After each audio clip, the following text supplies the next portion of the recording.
Abril de 1945. Pouco depois das 22 horas.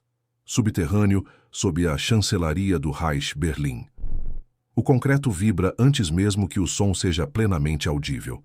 Por um segundo, é apenas uma sensação, uma leve oscilação nas lâmpadas penduradas, poeira fina que se desprende do teto reforçado. Então vem o estrondo, grave, profundo, contínuo. Não é um impacto isolado. É um padrão, um ritmo pesado que se repete como o bater de um coração gigantesco se aproximando. A artilharia soviética encontrou o alcance.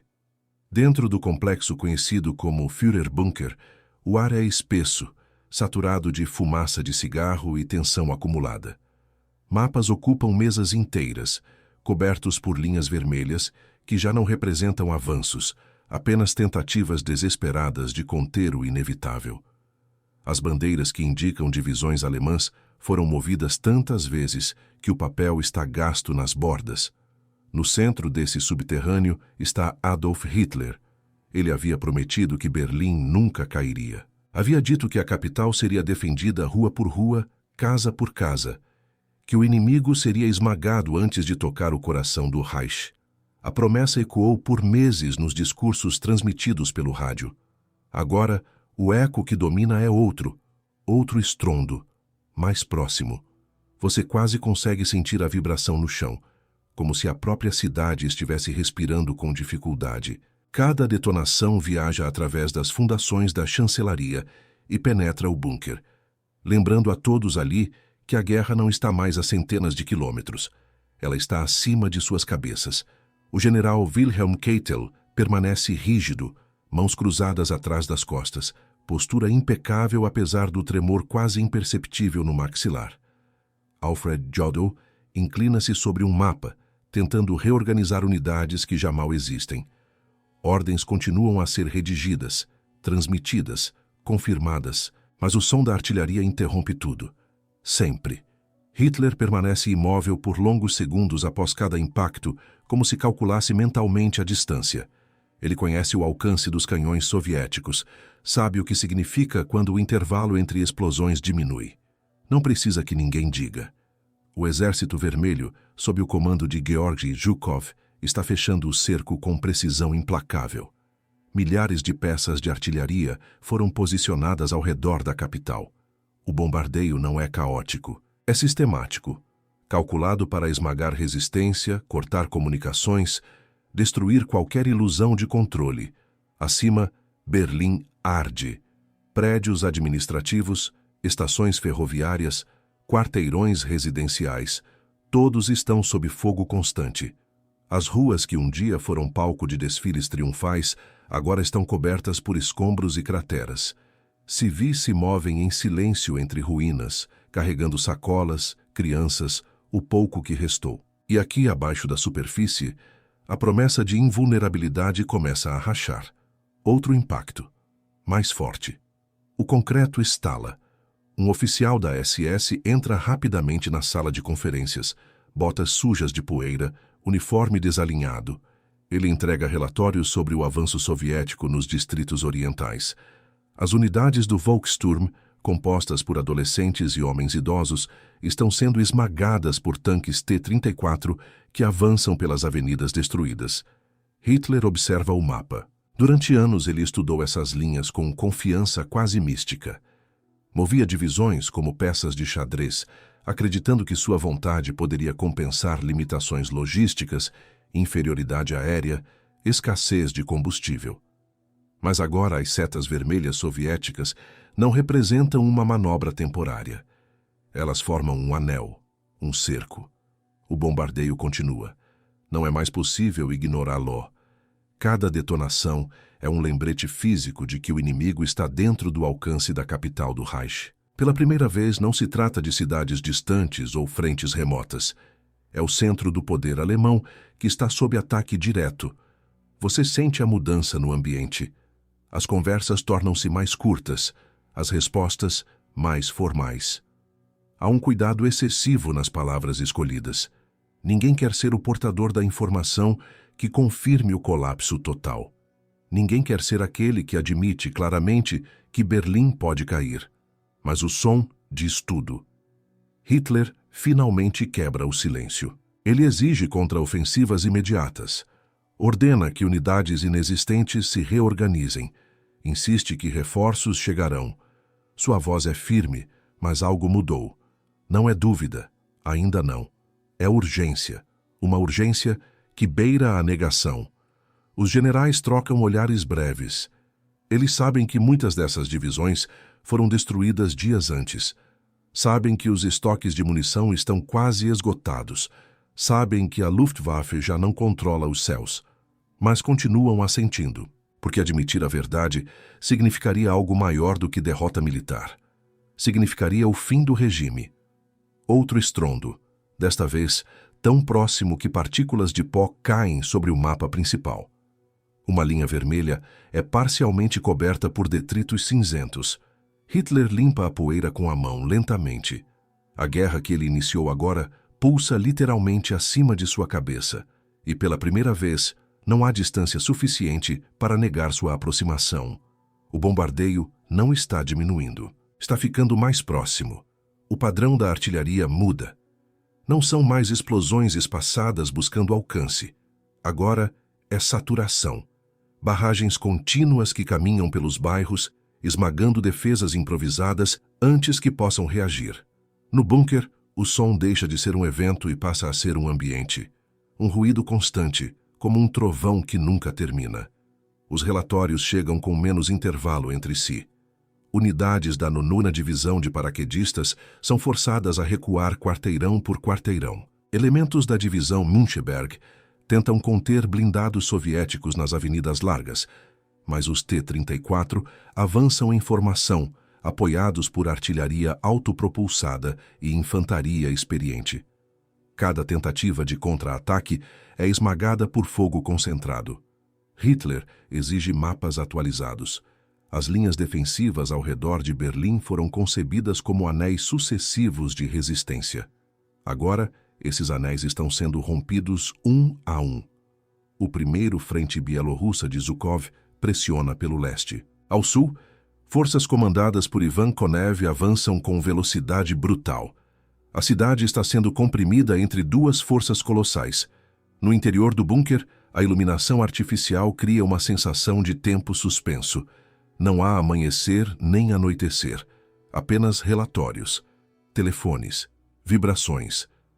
Você quase consegue ouvir o ranger das engrenagens invisíveis do colapso. Keitel tenta apresentar uma avaliação realista da situação logística. Combustível praticamente inexistente. Munição distribuída de forma irregular. Comunicações interrompidas por bombardeios constantes, mas cada frase precisa ser cuidadosamente moldada. Não se trata apenas de transmitir dados militares. É preciso atravessar a barreira psicológica do líder supremo. Hitler insiste que o general Felix Steiner lançará um ataque pelo norte e quebrará o cerco. A ordem é repetida com convicção absoluta. O problema é que o destacamento de Steiner mal possui efetivos suficientes para sustentar uma linha defensiva, quanto mais executar uma ofensiva de ruptura. Muitas das unidades atribuídas a ele existem apenas no papel. Tropas dispersas, sem transporte, sem artilharia adequada. No entanto, no mapa do bunker, elas ainda estão lá. Outro impacto faz as lâmpadas oscilarem violentamente. Acima, a cidade está sendo triturada. Pontes sobre o rio Spree são disputadas sob fogo direto. Estações ferroviárias transformam-se em fortalezas improvisadas.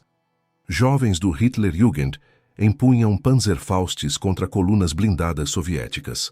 A disparidade é brutal. O som da artilharia agora é acompanhado por algo novo, um eco mais agudo, mais próximo.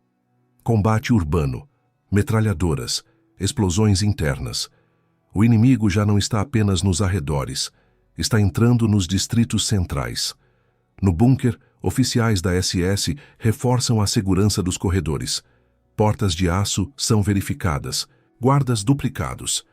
O isolamento físico aumenta à medida que o isolamento estratégico se torna evidente. Hitler caminha lentamente pela sala de conferências, mãos cruzadas atrás das costas, postura rígida. Seus passos são calculados. Ele fala sobre resistência histórica, sobre a necessidade de firmeza absoluta. Afirma que Berlim se tornará um símbolo eterno de desafio, mas o símbolo está sendo demolido metro por metro. Você sente a tensão acumulada nos ombros dos generais. Não é apenas medo da derrota, é a percepção de que cada hora que passa torna qualquer manobra impossível. A matemática da guerra já não permite soluções, mais relatórios, bairros orientais completamente tomados, linhas de comunicação cortadas, hospitais superlotados, unidades do Volkssturm recuando sem coordenação. A artilharia soviética ajusta seu alcance com precisão cirúrgica. E então surge a confirmação que ninguém queria formalizar. As forças de Zhukov alcançaram posições de onde o centro governamental está dentro de alcance direto. O coração político do Reich é agora um alvo operacional. No bunker, o silêncio após essa informação é mais pesado que qualquer explosão. Não há discussão imediata, apenas respirações contidas. Hitler fixa o mapa. Por anos, ele se apresentou como estrategista infalível, convencido de que sua intuição superava cálculos tradicionais do Estado-Maior. Mas agora, os números são implacáveis. A superioridade soviética em homens blindados e artilharia é esmagadora. A Luftwaffe praticamente não existe sobre Berlim. Não há reservas estratégicas escondidas. A guerra, que ele projetou como expansão continental, convergiu para alguns quilômetros quadrados de ruínas. Outro estrondo, mais próximo. O concreto treme com intensidade suficiente para fazer cair um copo de água sobre a mesa de mapas. O líquido se espalha lentamente sobre a representação da cidade, borrando símbolos. Por um instante, ninguém se move. A promessa de que Berlim nunca cairia ainda ecoa na memória coletiva daquele bunker. Mas acima deles, quarteirões inteiros estão sendo reduzidos a pó sob fogo soviético contínuo. E pela primeira vez, a possibilidade de combate direto nas ruas ao redor da chancelaria deixa de ser teórica. Ela está se tornando inevitável. O telefone de campo vibra sobre a mesa, insistente, metálico. As comunicações com o norte da cidade estão instáveis. Linhas subterrâneas foram rompidas por bombardeios. Mensagens chegam fragmentadas, às vezes duplicadas, às vezes contraditórias.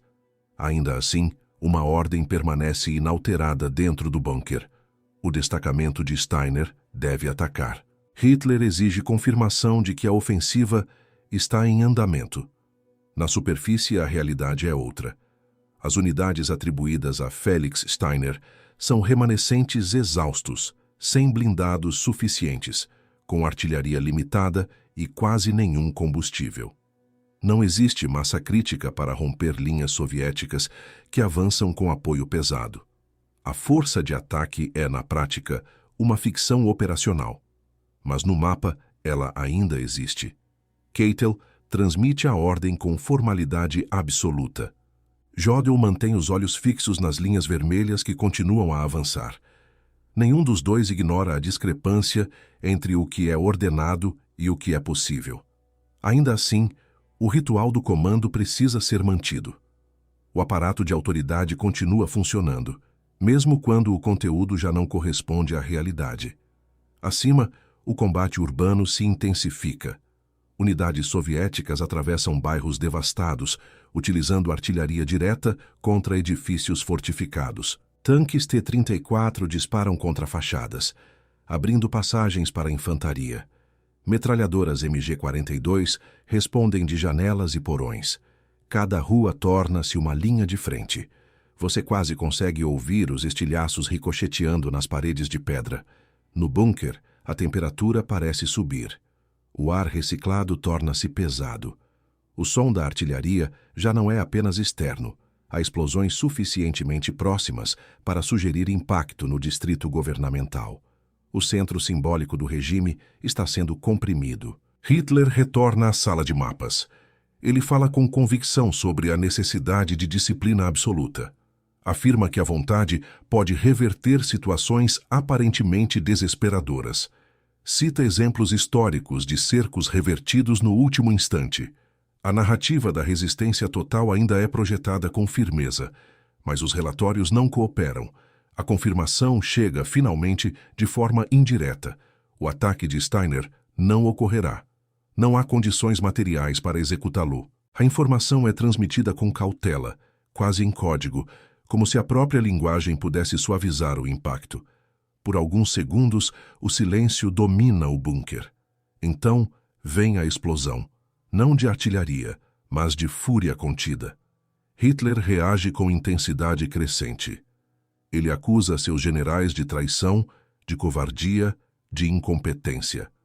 Afirma que a guerra foi perdida não pela força inimiga, mas pela falha de seus próprios comandantes. A sala torna-se um espaço de tensão elétrica. Keitel permanece imóvel. Jodl absorve as acusações sem interromper. Nenhum deles rebate. Ambos sabem que contestar naquele momento não alterará a situação no terreno. O bombardeio continua. E agora há um novo elemento psicológico: a percepção de que não existe contragolpe estratégico. Não há manobra surpresa. Não há reserva escondida. O cerco não será quebrado. Hitler, ainda respirando com esforço após a explosão verbal, volta a olhar para o mapa. Seus movimentos tornam-se mais lentos. Ele remove algumas unidades simbólicas das posições que já não podem ser defendidas. Outras são deslocadas em tentativas de contenção que mal durarão horas. A guerra encolheu. O que antes era uma frente continental agora é uma luta por distritos específicos. Kreuzberg, Mitte, Tiergarten. Nomes que antes representavam vida urbana, agora são marcadores de resistência efêmera. Acima, forças soviéticas atravessam o rio Spree sob fogo intenso. Pontes parcialmente destruídas são cruzadas por infantaria determinada. A artilharia ajusta tiro com precisão matemática, encurtando distâncias. Cada explosão soa mais próxima. No bunker, oficiais começam a compreender algo que até então evitavam formular. A defesa de Berlim não é uma questão de semanas, talvez nem de dias. É uma questão de horas acumuladas. Hitler ainda fala em resistência histórica. Ainda insiste que divisões do Oeste poderão avançar. Ainda menciona a possibilidade de fraturas entre os aliados. Mas a matemática do campo de batalha já eliminou essas hipóteses. Outro impacto, violentíssimo, faz o teto liberar uma chuva fina de poeira. Uma lâmpada oscila perigosamente. Um dos oficiais olha instintivamente para cima, como se pudesse ver através de metros de concreto. O som agora é diferente. Não é apenas artilharia distante. É combate, aproximando-se do perímetro imediato do complexo governamental. O que antes era ruído de fundo torna-se ameaça direta. E pela primeira vez dentro daquele bunker, a ideia de que o inimigo pode chegar às portas não parece mais propaganda alarmista, parece iminência.